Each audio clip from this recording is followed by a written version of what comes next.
Like, let's say I have a student with me who just finished their BPC, like intermediate, and they are like, what do I do now? I did not get my MBBS. What do you think? What would you Okay. suggest? Like, you know a lot of path streams, right? Mm-hmm. So, what would you think that student particularly would have to do? I just feel like you should think about what is your interest. That's the main thing. If you want to go MBBS just because your parents want you to be the doctor, then that's going to be hard. So in my case, I wanted to be a doctor too. So which is why it was easy for me. Just choose what interests you. Mm-hmm. What if they're just getting into because their parents want them? Yeah, I mean, yeah, MBBS is also. I don't want to like say MBBS is not a. It's also a good degree, but it has become very competitive these days. But there are like alternative ways. Yeah. Like you can be a go into research and be a doctor, and because research, I mean, scientists, they bring so much to the world. Without scientists, even there are like no medicines, right? So I feel like if you think about like MBBS and then a PhD, um, it is like kind of standouts like the same, because without research there are no medicines, and then what will doctors prescribe if there are no medicines? Other than the field of research, what are the alternatives you would think? There are so many, because this is a AI technology. Mhm. So you can do actually a lot of AI technology related course. That's cool. Yeah. I think the kids, any one kid who learn Yeah, this will be beneficial. AI is a hot topic now. Okay. Okay, let's get some fun session going on. I'm like, we are having a very heated Like, yeah, literally, discussion going on.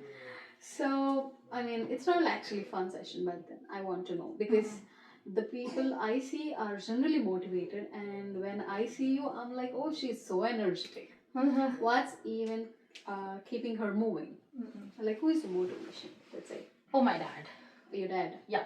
Why? He has always been inspiring me. My dad is almost 70 now. You should look at his energy. Ooh. Whenever he comes, stays with us, he does all my garden and backyard work done. One thing I have always learned him saying that you should never sit and relax. The more you work, the more energy you will get, and the more fit you will be throughout your life. That's good. So I feel like I just went on my dad. That's sweet. That's sweet, actually. Yeah. I love the point, actually. So, how do you describe life in your words? It's beautiful. Life is always beautiful. Yeah, you have so many challenges, but you learn how to deal with them, and then you learn to live, and that's life. So, you mean through the hardships you just work? Yes. Got Yeah. it. What is one of the most lowest and peak moments of your life? If you don't mind sharing. Yeah, I don't mind. Me staying away from my parents sometimes makes me feel very low.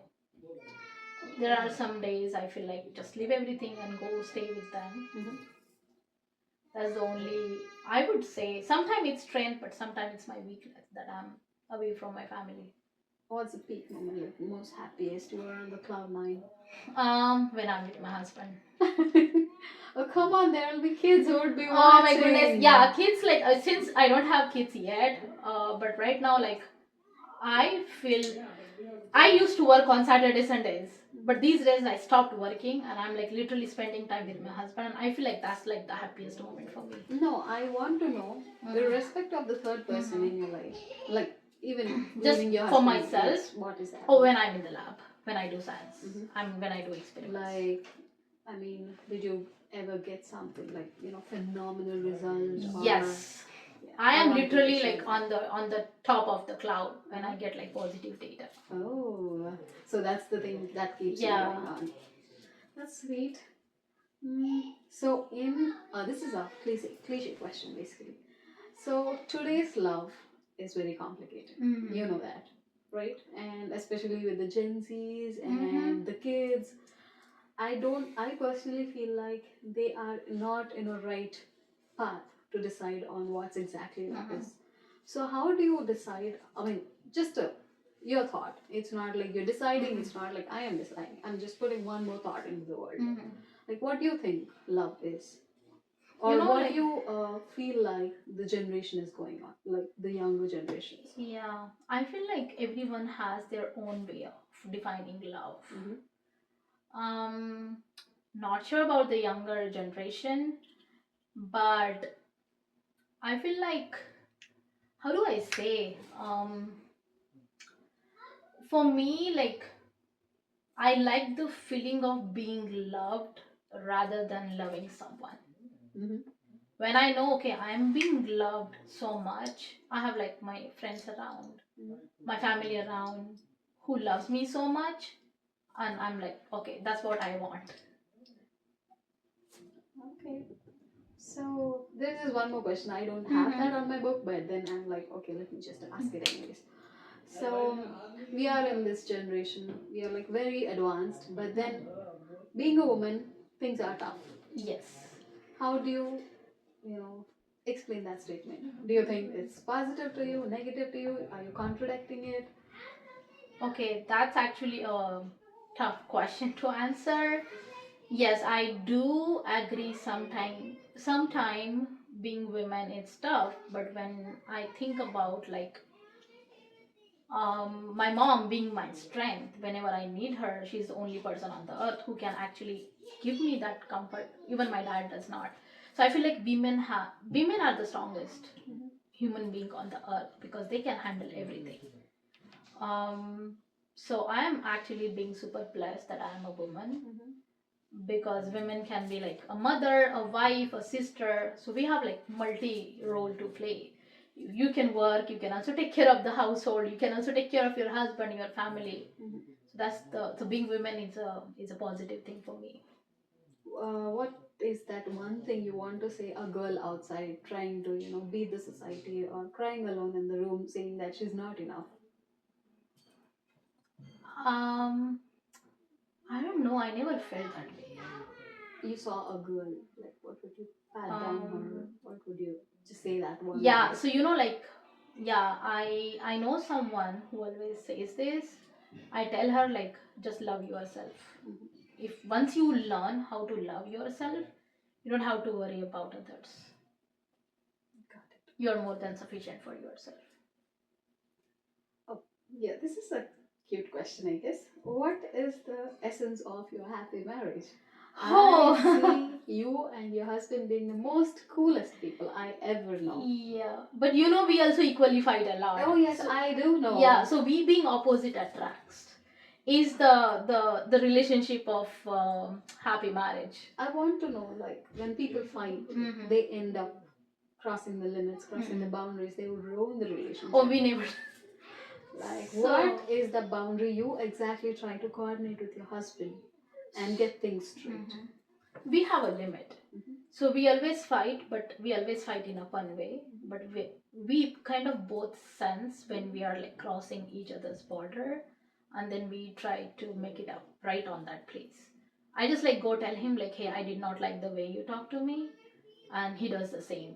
But it's just that we talk that in our own secret language, so that only we both know, and we right away work on it. That is cute. Yeah, I just want. It just happened right now during the Diwali party. So we just like that's our like sign language. Oh. And then he realized, or me realized. Oh, I did not even notice. Yeah, that's like yeah, no one would notice that. That is pretty nice. So yeah, from these, how many years have you been married? Yeah. I have been married since the last 5 years. Last 5 years. So could you please suggest some do's, don'ts, or like any suggestion? Oh, you know what? Like, that's a very tricky question because I'm still learning. When we were sitting outside, someone asked Bishop Clyde the same question. I think you only asked him, right? Like, and what was his answer? Like, she being having low standards. Low standards. Like he said, like, so like the one thing. So yeah, we used to have a huge fight.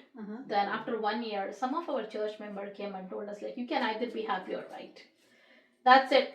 That was like the full stop. Period. And we started work on that. That was the coolest statement. Yeah, you can either be happy or right. So be happy or right. If you want to be right, you cannot be happy. Yeah. That was like a period. Since then we stopped. Oh, that is a lovely statement.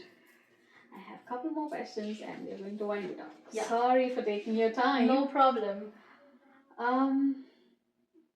Yeah, with all the ups and downs in your life, will you still suggest a younger generation person or like anybody, you know the condition of the H1Bs or any sort of visa status or the safety of a person in United States these days, and considering everything, if a guy or a girl or a kid wants to pursue their dream America, what do you suggest? I suggest always having a backup plan. Always have a backup plan. If you think your visa is not stable enough, always think about alternative. Like what is going to happen if you don't get like your, just take an example of your lottery does not get picked up. Always have a backup plan. Like you either go to Canada or some other countries, but always have a backup plan. And yes, always have enough saving. Yeah.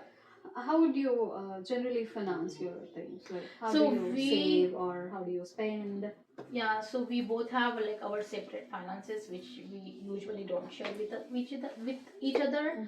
But if we have a common account, which is like a saving account, and we both know that we have to have like this much amount of going to that account. So basically, like we split the expenses. Like I take care of the mortgage, house mortgage, and he takes care of all the grocery, the car mortgage, and everything. But we both make sure that we are putting equal amount of money to all the expenses. Besides that, even he has his family. He has to take care of his family. I also have to take care of my parents. He just like whatever he earns, like it's like we have our separate thingy. I don't use his money to send it to my parents, and he does not use mine to send to his parents.